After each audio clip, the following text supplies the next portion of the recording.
Hello friend, princess Manu চ্যানেলে তোমাদের সকলকে জানাই স্বাগত। ঘুম থেকে উঠেই আমি একটু বারান্দায় চলে গিয়েছিলাম আকাশটা কেমন দেখতে। আকাশটা কি সুন্দর লাগছে তোমরা দেখো। তো তারপর বিকেলে আমি সেরকম কিছু খাই না, ওই ফল টল একটু টুকটাক খাই।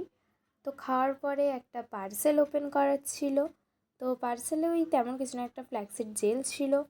তো পার্সেলটা ওপেন করার পর আমার একটু কিছু লেখালেখির কাজ ছিল। আমি ওই রকমই আর কি, পড়তে যাওয়ার আগে কাজ করি।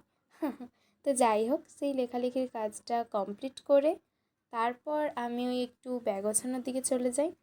আজকে আমার পরপর টানা 2টো টিউশন আছে। তো 2টো টিউশন সেরে তারপরে বাড়ি ফিরতে একটু রাত হবে। তো সেখানে অনেকগুলো বই, তো ব্যাগ ট্যাগগুলো গুছিয়ে নিচ্ছি। তো ব্যাগ গোছানো একদম পুরো ডান। এরপর আমি রেডি হয়ে নেব। তো আমি একদম রেডি হয়ে গেছি। তো চলো টিউশন থেকে আসা যাক। টিউশন থেকে আসতে আসতে পুরো রাত 9টা বেজে গেছে। আর এখন রাত্রিবেলা আর সেরকম কিছু খেতে ইচ্ছে করছিল না, তাই মাকে বলতে মা একটু ওই ম্যাগি বানিয়ে দিল। তো এটা খেয়ে এখন একটা পুরো টানা ঘুম দেব। Good night, tata, bye bye, দেখা হচ্ছে পরে মিনি ব্লগে।